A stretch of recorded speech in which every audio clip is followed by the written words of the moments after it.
I'm Carol Flint, and I'm an American television writer and producer, same entity in the US. And I have just finished 8 seasons of Royal Pains. Royal Pains is a 1-hour drama, but with a lot of comedy in it. It's very lighthearted medical drama. It's set in the Hamptons, which is a very wealthy area, Long Island. So it's concierge doctor, meaning a doctor who does house calls. Concierge doctor in the Hamptons. The key to it was that he's somebody who's very unimpressed with wealth. You've worked on West Wing and ER, and now Royal Pains is it's into its 7th and 8th season, so Yes. long-running shows. How do you, as a creative, keep viewers interested in a drama for that long? Well, I think the show has to evolve.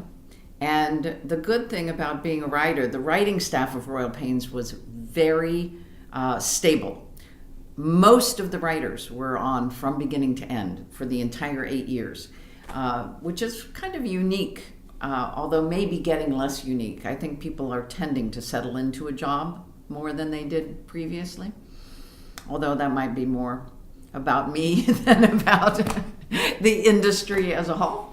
But I think that one of the benefits of the way the US model works with a writer's room that sticks with the show is that your own impatience is a little bit mirroring the audience's. You've spent all this time with the characters as well. It's not somebody comes in and writes one episode and finds their excitement. You're spending as much time. You've spent more time than the audience has by the time they get to the point that you're at. And so your own desire to change things up, get to know somebody, have somebody change, have somebody have a different focus for that year, it's prescient in a way, because when you get impatient, it's a good indication that the audience may also have seen enough of that. When I was on ER for the first 5 years of ER, and after a couple of seasons, somewhere around the 2nd or 3rd season of ER, the writers were just so sick of people bursting through the emergency room doors. It no longer was dramatic. And we said, this season, that's not going to happen. And we really didn't have it happen. I think later, in the later years, they had it happen again. But we got tired of it and changed our focus. And I think it can be useful for keeping a show running. You mentioned the writing room method, which is, as you say, quite a US-style approach, but increasingly coming across the pond to Europe and elsewhere. Tell us a little bit about how that method works and some of the challenges it presents, but also some of the benefits as well. Well, the classic writer's room model in the US was that a group of writers, somewhere from 7 to 10 maybe writers, really sit day to day, hour after hour, week after week, and work together to formulate the story arcs and the episodes, and that same group sees a series through from beginning to end. And that model is changing at the same time that it's being exported more to Europe and other areas. It's also changing as cable drama have shorter orders. I think it was very part and parcel of the 22 episodes where it was just the workload was so enormous that you really needed to have a group there, and a group that was continually rewriting, and you were always barely finishing the scripts in time to shoot them and edit them and get them on the air. And now with cable drama and with these shorter orders, sometimes shows are in the US follow a model that's a little bit more European. If they only have an order of 6 or 8 episodes, sometimes those are written in advance of shooting, and the room doesn't function the same way it has classically in the US, which was to sort of be there and be the current backup simultaneous to shooting engine that just kept the stories going. Do you expect the model to keep going then, or do you expect, as especially as you say, cable nets move to shorter seasons, the writers' room will slowly fade out? I don't think the writers' room will fade out in the US. I think it is going to change, and it has always changed. It's never really been a stable model.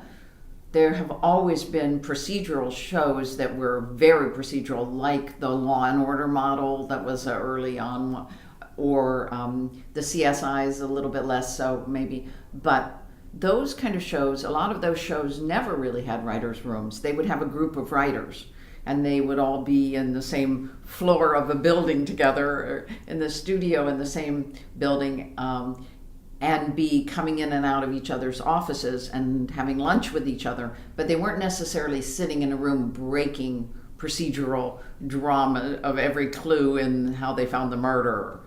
So there's always been a lot of variation among shows, whereas the very ensemble-driven, with a lot of character arc, those kind of shows, those shows were much more reliant on the writer's room. But the writer's room itself has always been very flexible and fit the personality of the showrunner. Some of them meet every day, all day long. Some of them meet a few hours a day, and there's a lot of independent work going on outside of that room. So I think there's always been a real difference, and I imagine that it's going to undergo a change as shorter orders become more the norm, or as they have become more the norm. I think there are probably more shows where the writer's room is functioning in advance of the shooting, or more proportionally in advance, even if some of it is. So I think that kind of evolution is I think it's going to always be evolutionary. The show you're working on at the moment, Royal Pains, is coming to an end, but with 2 seasons, seasons 7 and 8. It looks like a tactic by USA Network to get people interested in that last season, keep them engaged to the end. How do you find it working on 2 seasons of a show that you've worked on for so long? Yeah, doing the last 2 seasons, we wrote them and produced them in one summer, in the one 8-month period or something. It certainly felt a little artificial, although it's all artificial actually. So, but I think that we, as the writers, had to get used to the fact that there was not going to be this break, where usually you could walk away, have an experience that somewhat simulated what the audience's experience is, which is they've been away, they're eager for something new, and that break wasn't there. Now, the truth is, a lot of shows have functioned that way for a long time. Some shows because of the subject matter, some shows because of when during the calendar year the producers and writers wanted to have their hiatus. They wanted to be with their kids in the summertime. But there have been a lot of 22-episode shows where they would shoot the first couple of episodes of the following season at the end of the season before. So it's not that it's so dramatically different than that. But I think that it did take a little bit of talking yourself into trying to creatively imagine. And now there's been a break. And now we're coming back.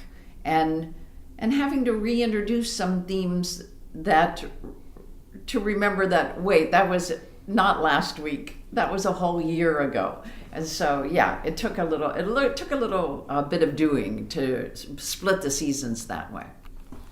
And what's next on the agenda for Carol Flint? What are you up to after Royal Pains? Well, I don't really know what's next, that is sort of the definition of being a television writer and producer. After having been on a long-running show, there's always an impetus to feel like it may be time to develop something, and just for the difference of that experience. It's a little, when you're working on an ongoing show, there's not so much time for pondering the meaning of life and thinking about what you might want to say. You are just kind of jumping in and talking all the time. And so I have some things that I've just started to, because we've just finished with the writing and producing of Royal Pains. And so I have some things I'm just starting to research, some of them returning to topics that I've been interested in before and picking up and seeing, am I still interested in it or not? And at the same time, you always have a little eye over your shoulder for something that might come your way, for something that's already up and running. So I don't know.